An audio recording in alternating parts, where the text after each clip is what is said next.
저희 전에 올라오신 여러분을 주님의 이름으로 환영하고 축복을 드립니다. 러시아의 소설가 로맨가리의 단편 소설 중에 벽이라는 작품이 있습니다. 이 작품 대단히 짧은 작품인데 이 작품 속에 우리에게 주시는 굵직한 여운, 우리에게 주시는 귀한 말씀, 또 우리를 통해서 들려주시는 이 시대의 모습을 잘 대변해 준다라고 할 수가 있습니다. 가난하고 외로운 하숙생이 있었습니다. 그는 옆방에 살고 있는 얼굴이 창백하고 아름다운 한 처녀를 짝사랑했습니다. 성탄절이 되자 외로움이 깊어졌습니다.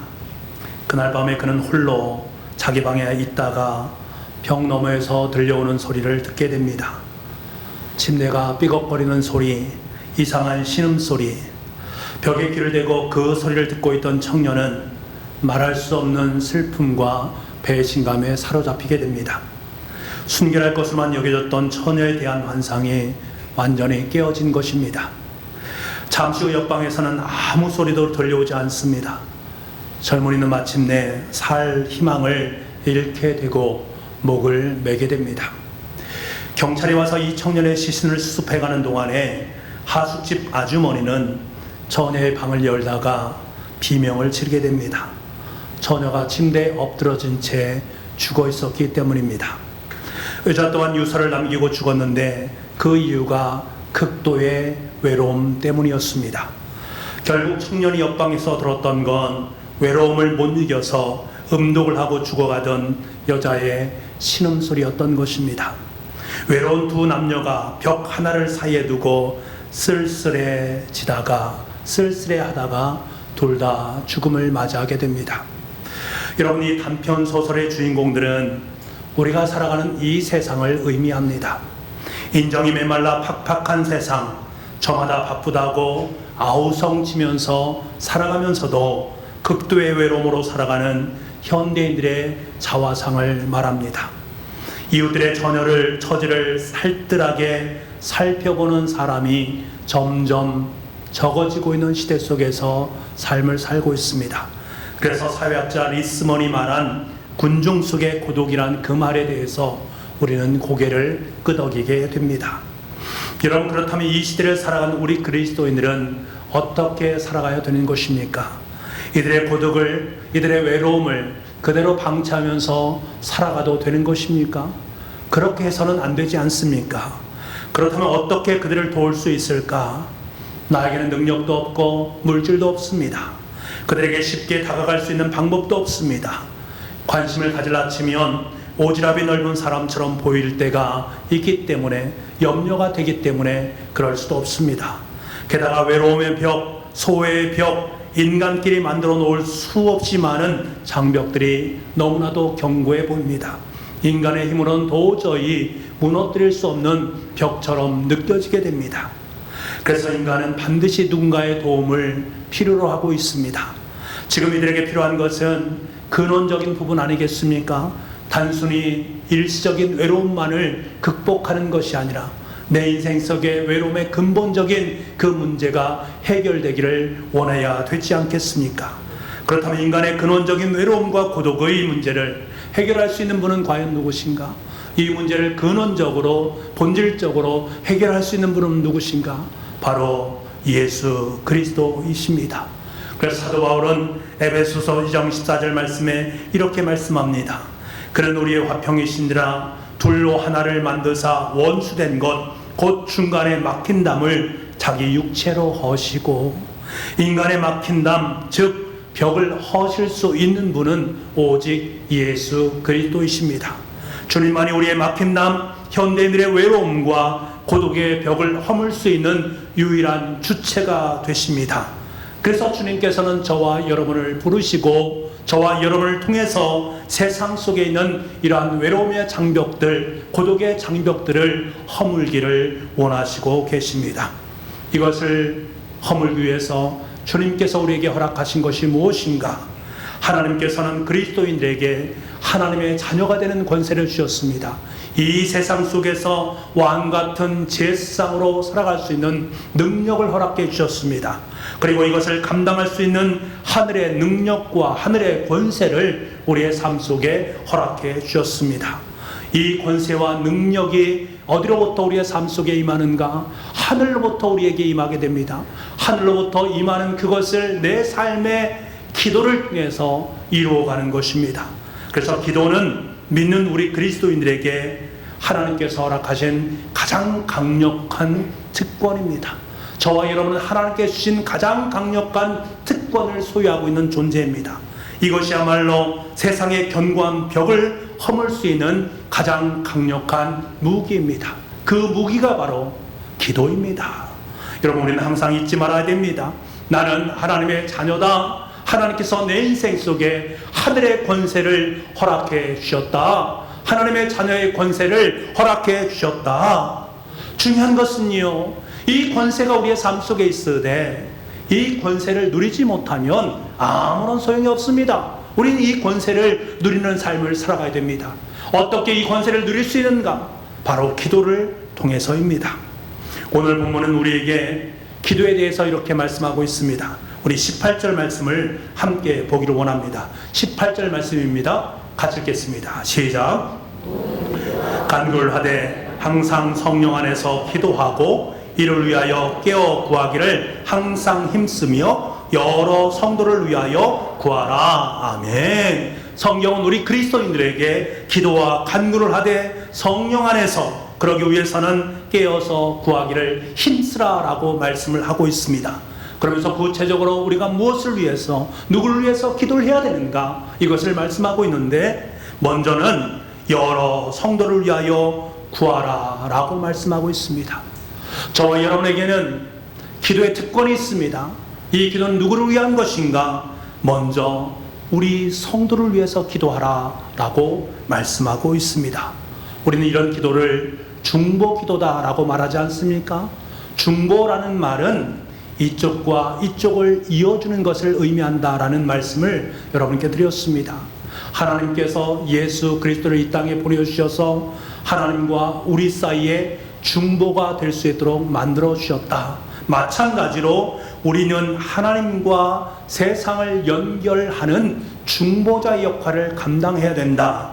예수님께서 우리와 하나님 사이를 연결해 주셨듯이 우리도 하나님을 모르는 사람, 혹은 알더라도 기도가 필요한 사람들, 그들이 하나님께 더 가까워질 수 있도록 하나님과 그들 사이에 다리를 놓는 역할을 우리가 담당해야 된다. 무엇으로 그것을 담당할 수 있는가? 중보 기도를 통해서 그것을 담당할 수 있다라는 것이지요. 물론 자기 자신을 위한 기도는 중요합니다. 사실 자기 자신을 위해 기도는 우리가 평생토록 해야 되는 것입니다. 그런데 우리가 하나님을 만나고 주님과 가까워지면 가까워질수록 자신뿐만이 아니라 다른 사람을 위한 기도로 내 기도가 확장되는 것을 보게 됩니다.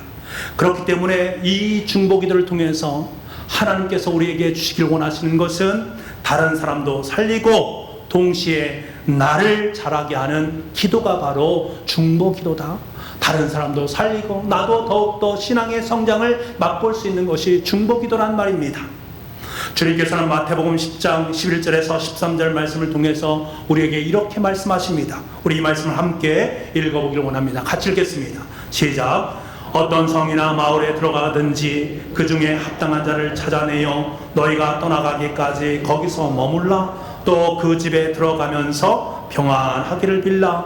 그 집이 이에 합당하면 너희 빈 평안이 거기 임할 것이요 만일 합당하지 아니하면 그 평안이 너희에게 돌아올 것이니라. 아멘. 이것은 우리에게 중보기도에 대한 말씀을 해주시고 있는 것입니다.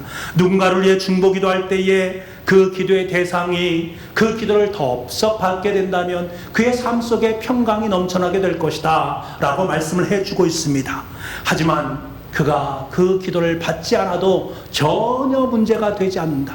내가 중보기도를 했는데 그 기도를 받아도 되고 받지 않아도 전혀 무관하다. 만약에 받지 않는 그 중보기도의 내용이 있다면 그 기도는 나의 삶으로 들어오게 되어진다. 그리고 나에게 복이 되어진다 라고 말씀해 주고 계십니다.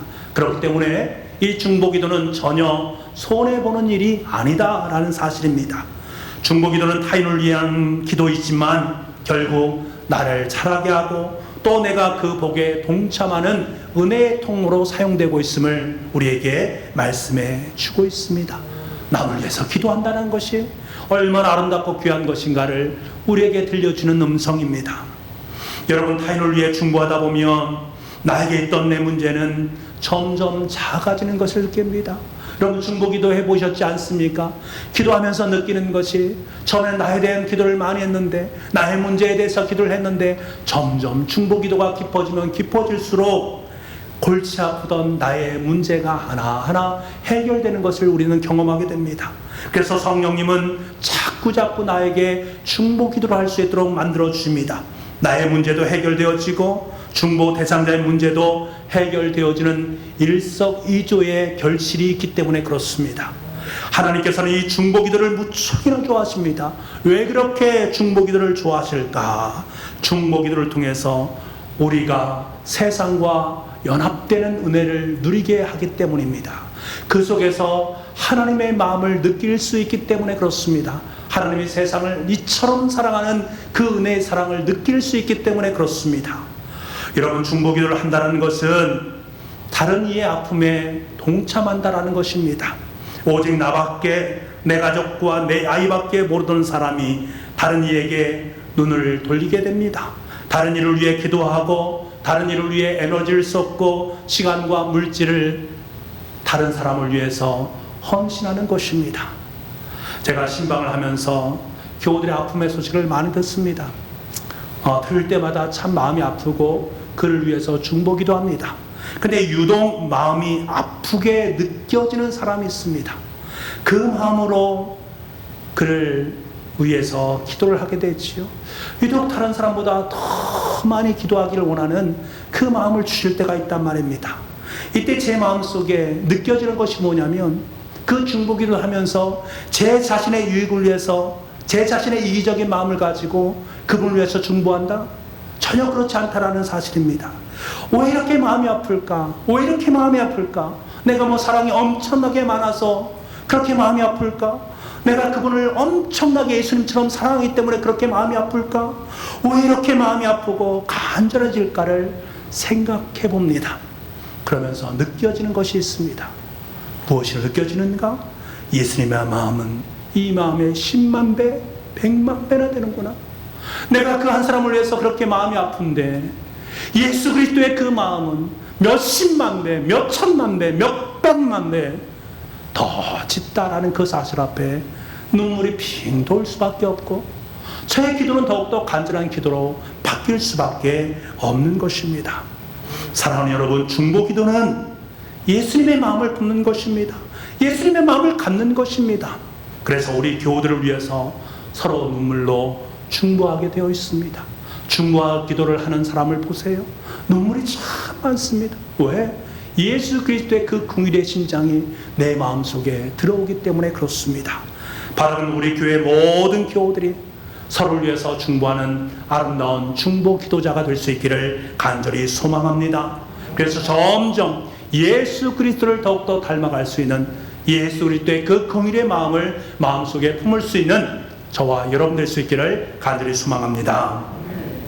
오늘 본문은 여러 성도를 위해서 기도하라 라고 말씀하시는 것에서 끝나는 것이 아니라 바울 자신을 위해서 기도해 달라라고 당부를 하고 있습니다. 19절 말씀입니다. 또 나를 위하여 구할 것은 내게 말씀을 주사 나로 입을 벌려 복음의 비밀을 담대히 알리게 하옵소서 할 것이니. 여러분, 그렇습니다. 우리는 목회자들을 위해서 기도해야 됩니다. 목회자들은 늘 영적 전투에 커다란 타겟이 되어지고 목표물이 되기 때문에 그렇습니다. 왜 그렇습니까? 하나님의 말씀의 전달자이기 때문에 그렇습니다. 초대교회에서 7 집사님을 뽑은 이유가 있습니다. 그 이유가 무엇일까? 에베소 6장 2절부터 4절까지 말씀을 보게 되면 이렇게 그 이유에 대해서 밝히고 있습니다. 제가 한번 읽어드리겠습니다. 12 사도가 모든 제자를 불러 이르되 우리가 하나님의 말씀을 제쳐놓고 접대를 일삼는 것이 마땅하지 아니하니 형제들아 너희 가운데에서 성령과 지혜가 충만하여 칭찬받는 사람 7을 택하라. 우리가 이 일을 그들에게 맡기고 우리는 오로지 기도하는 일과 말씀 사역에 힘쓰리라 하니. 이 구절을 오늘 우리의 언어로 말하면 이런 말 아니겠습니까? 목회자들이 식량 배급이나 행정적 일에 매여서 말씀을 가르치고 영혼을 살리는 일을 소홀히 하는 것은 마땅하지 않습니다. 지혜롭고 성령 충만하여서 칭찬받는 집사님들에게, 장로님들에게 그 일을 맡기고 우리 사역자들은 기도와 말씀에 온 힘을 기울이겠습니다. 이런 뜻입니다. 요즘 교역자들을 다재다능하고 만능인 사람을 요구하는 시대 속에 살아가고 있습니다. 그리고 실제로 그런 분들이 교회에서 환영을 받고 선풍적인 바람을 일으키는 것을 보게 됩니다. 하지만 여러분, 그것이 전부입니까? 시간이 흐르게 되면 결국 성도의 필요는 말씀에 있다라는 거예요. 사랑하는 여러분, 교회를 사랑한다면 교회 교육자들이 기도와 말씀에 전념할 수 있도록 여러분께서 기도로 도와주셔야만 합니다. 목사님이나 전사님들이 내내 행정에 비본질적인 일에 힘쓰느라 말씀 연구와 기도 시간이 줄어든다면 영적인 공급처가 기갈되는 현상이 있게 되는 것입니다. 그것은 급기야 우리도 피해를 당하게 되고 우리 교우들도 피해를 보는 것입니다. 깊이 있게 말씀을 연구하고 책도 많이 보고 기도 시간도 많이 가질 수 있도록 여러분께서 기도로 후원을 해주시기 바랍니다. 사역자들이 복음의 비밀을 연구하고 체험할 수 있도록, 그리고 그 복음의 비밀을 담대히 선포할 수 있도록 함께 기도해 주시는 우리 교우들이 될 수 있기를 간절히 소망합니다. 그렇다면 왜 이렇게 우리가 하나님 나라를 위해서, 나 자신뿐만 아니라 성도를 위해서, 목회자들을 위해서 기도하라라고 말씀을 하고 있는가? 왜 그런가? 바로 우리는 영적 전투의 동지들이요 전우들이기 때문에 그렇습니다. 오늘 본문에 담겨있는 에스베소서 6장 말씀은 우리가 잘 아시는 대로 하나님의 전신갑주에 대한 이야기로 말씀을 하고 있는 장입니다. 전신갑주를 쭉 설명하고는 오늘 본문의 말씀을 기록하고 있습니다. 전신갑주의 본문은 이렇게 시작합니다. 에베소서 6장 10절과 11절 말씀을 우리 함께 보기를 원합니다. 같이 한번 읽겠습니다. 시작. 끝으로 너희가 주 안에서와 그 힘의 능력으로 강건하여 지고 마귀의 간계를 능히 대적하기 위하여 하나님의 전신갑주를 입으라. 하나님의 전신갑주를 입어야 되는 이유를 말씀합니다. 영적 강건과 마귀의 간계를 대적하기 위해서 전신갑주를 입으라 라고 말씀하십니다. 이어서 계속해서 말씀합니다. 12절 말씀입니다. 같이 읽겠습니다. 시작. 우리의 씨름은 혈과 육을 상대하는 것이 아니요 통치자들과 권세들과 이 어둠의 세상 주관자들과 하늘에 있는 악의 영들을 상대함이라. 아멘. 여러분, 우리는 우리의 싸움의 대상을 바르게 알아야만 합니다. 우리는 우리의 적은요 보이는 것에 있는 것이 아니다라는 거예요. 혈과 육이라는 것은 육신을 가진 사람, 눈에 보이는 것들을 의미합니다. 혈과 육의 싸움이 아니라는 것은 우리의 싸움의 상대가 단순히 우리를 힘겹게 만드는 사람에 대한 것들, 국가와 국가 간에 대한 것들이 아니다라는 것을 말씀하고 있습니다. 근데 우리는요 늘 싸움의 대상을 눈에 보이는 사람으로 한정하는 경향들이 있습니다. 그래서 저 사람은 내가 반드시 이겨야만 한다.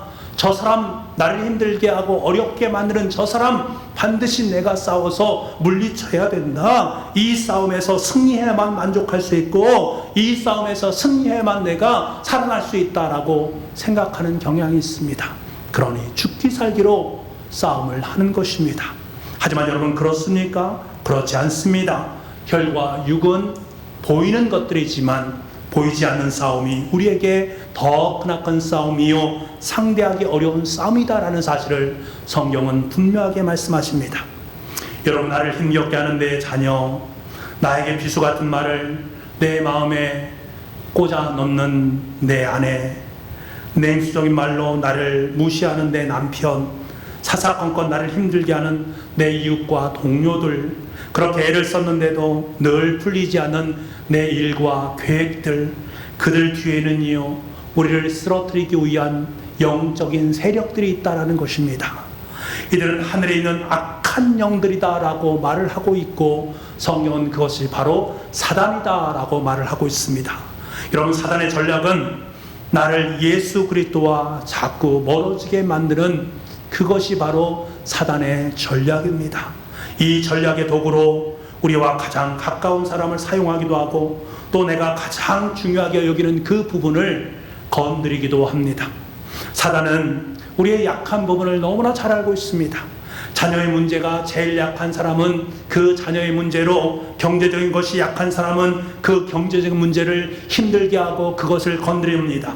인정받는 일, 칭찬받는 일에 휘둘리는 사람은 그것을 건드림으로 말미암아서 그를 분노하게 만들고 갈등하게 만들고 사람과의 관계 속에서 싸움을 일으키게 만드는 것입니다.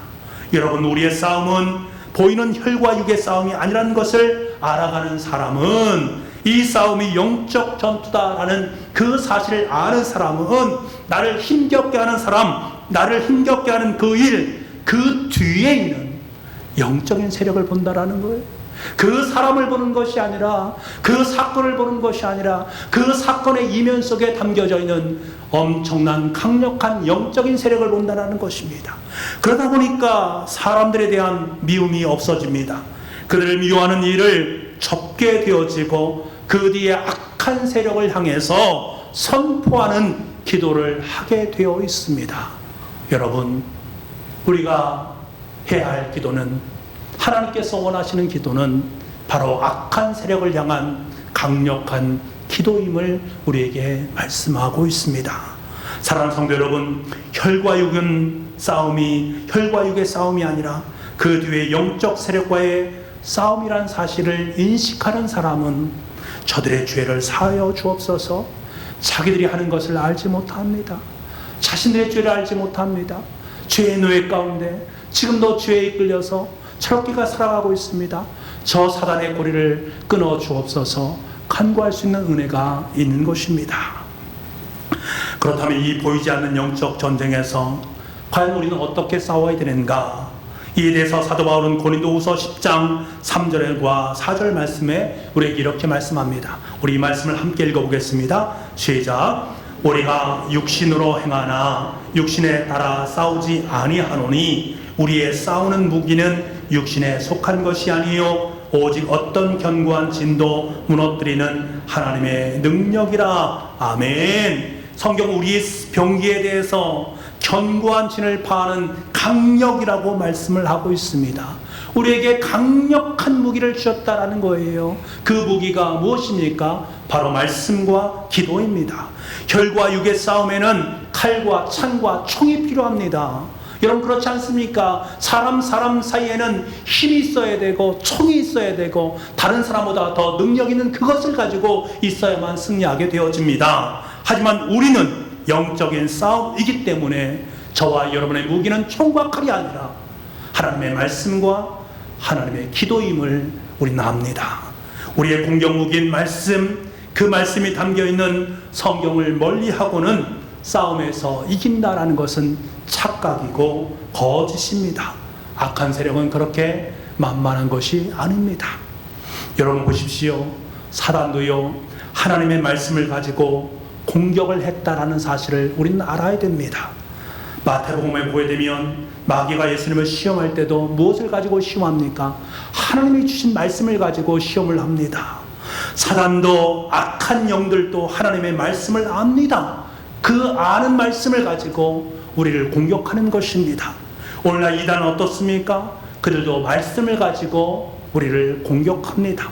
우리가 말씀을 바르게 알아야 되는 이유가 바로 여기에 있습니다. 성경을 알아도 우리는 제대로 알아야 되는 것입니다. 말씀은 알아도 그만, 몰라도 그만이 아닙니다. 그렇게 자세하게 몰라도 돼, 적당하게 알면 되지, 그렇게 알면 돼 라고 생각할 수 있습니다만, 말씀을 품고 말씀 안에서 살아가는 삶, 내가 말씀 안에 있고 말씀이 내 안에 있는 삶은 이미 그 궤도가 다른 것입니다. 신앙의 단단함이 다르다라는 거예요. 우리의 신앙이 견고해야 되지 않겠습니까? 어떤 사단의 세력에게도, 이단의 세력에게도 말씀으로 굳건히 세움받은 그 사람이 바로 하나님의 종이요 하나님의 능력 있는 주님의 사람 아니겠습니까? 우리는 시편 1편에 나오는 복 있는 사람, 여호와께서 인정하시는 의인의 모습을 보게 됩니다. 우리가 시냇가에 심은 나무가 철을 따라 열매를 맺고 그 잎사귀가 마르지 아니함 같으며 모든 일이 형통하다. 이 말씀이 내 인생의 말씀이 되기를 얼마나 간절히 간구하고 있습니까? 그런데 이렇게 되려면 어떻게 해야 된다라고 말씀합니까?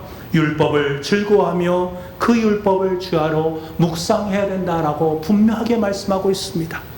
하나님의 말씀을 즐거워하고 읽고 묵상하고 그 말씀을 내 삶의 자리에 적용시켜 살아가는 그러한 인생이 되어져야 된다. 그럴 때 이 사람은 복 있는 사람이요 여호와 하나님께 인정을 받는 의인의 삶이다라고 말씀을 하고 있습니다. 근데 문제는 무엇입니까? 이것이 귀찮다라는 것입니다. 요즘처럼 바쁜 시대에 하나님의 말씀을 읽을 시간이 어디 있습니까? 아침 일찍 일어나서 하나님의 말씀을 읽고 하나님의 말씀을 묵상할 시간이 어디 있습니까? 출근하기도 바쁜데, 일하기도 바쁜데, 운동하기도 바쁜데, 그래서 우리 삶의 자리 속에 하나님의 말씀이 늘 뒷전으로 밀려나게 되어 있습니다. 여러분의 인생을 한번 곰곰이 생각해 보세요. 하나님의 말씀이 내 인생의 앞속에 있는가? 아니면 뒤쪽으로 점점 밀려가고 있는가를 한번 여러분 살펴보시기 바랍니다. 여러분, 우리는 어떠합니까? 인생의 나무에 좋은 열매가 맺히길 원하는데 정작 좋은 열매가 맺히기 위한 수고를 하지 않으려 합니다. 잎사귀가 마르지 않는 형통한 삶을 살기를 원하는데 정작 매일매일 하나님의 말씀 앞에 서지 못하고 있는 우리의 모습을 보게 됩니다. 기도하지 못하는 나의 모습을 봅니다. 그러면서 뭐합니까? 복받기 원합니다. 하나님 내 인생 속에 복을 주십시오. 내가 하나님 앞에 액션을 하나도 취하지 않는데 그 복만을 바라고 있는 그 모습이 내 삶 속에 있다면 여러분, 그것은 얼마나 못된 심보입니까? 참 못된 심보 아니겠습니까? 사랑하는 여러분, 우리가 영적인 싸움에서 이기기 위해서는 좋은 무기와 강력한 무기가 필요합니다. 그래서 말씀과 기도로 무장할 때에 우리는 시편의 복된 인생, 여호와 하나님께서 인정하는 인생이 되는 것입니다. 영적 전투에서 칼날을 갈고 총알을 갈아 끼고 신무기를 개발하는 것, 바로 말씀을 읽고 말씀을 듣고 말씀을 암송하고 말씀을 묵상하고 그 말씀대로 살아가는 것입니다. 우리가 가진 말씀의 검이 예리하면 예리할수록 우리는 영적인 싸움에서 참된 승리를 누리게 되는 것입니다. 여러분, 이 시간에 내 삶의 자리에 곰곰이 질문해 보시기 바랍니다. 내가 가지고 있는 이 무기, 내가 가지고 있는 이 말씀과 기도의 무기는 과연 어떠한 상태 속에 있는가? 녹슬어서 저 뒤편에 어딘가에 있는 그러한 것으로 치부되는가?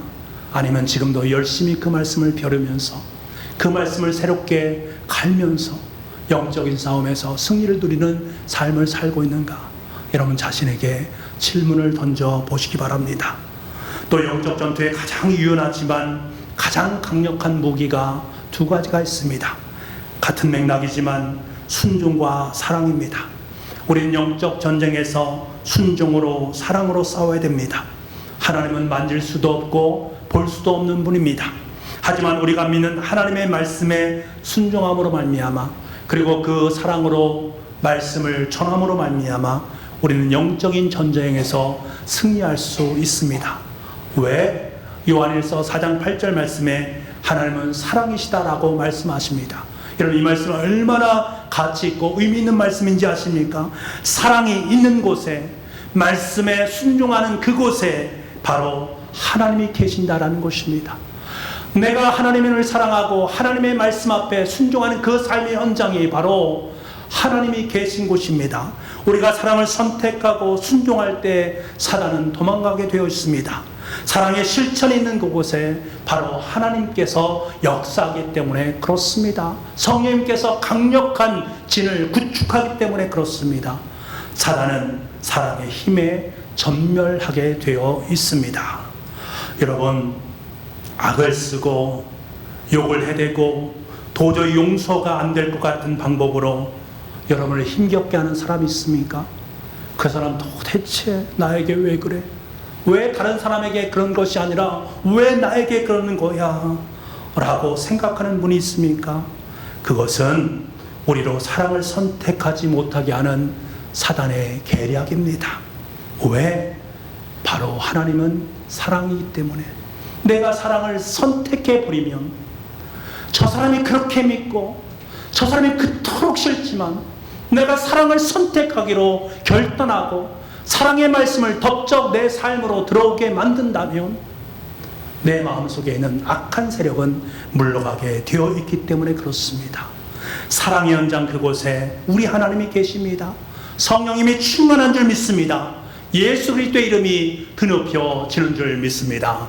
여러분의 삶이, 여러분의 마음이, 여러분의 가정이 우리 교회가 하나님의 사랑에 깃들이고 하나님의 말씀에 순종되어지는 거룩한 역사의 현장이 될 수 있기를 간절히 소망합니다. 우리는 하나님의 자녀들입니다. 이 놀라운 권세를 성도를 위해서 기도하는 일에, 사역자를 위해서 기도하는 일에, 하나님 나라를 위해서 확장하는 일에 아름답게 사용할 수 있기를 간절히 소망합니다. 하나님 주신 그 권세, 그 기도로 여러분의 삶의 지경을 더욱더 넓혀갈 수 있기를 원합니다. 이왕에 예수님을 믿기로 작정했다면 예수님을 믿은 지 10년이 지나고 20년이 다 되어가는데 언제까지 아파트 평수와 자신의 밥그릇만을 위해서 기도하는 삶을 살겠습니까? 오직 배를 채우는 일과 내 자녀 앞길 탄탄하게 만드는 일에만 언제까지 기도하시겠습니까?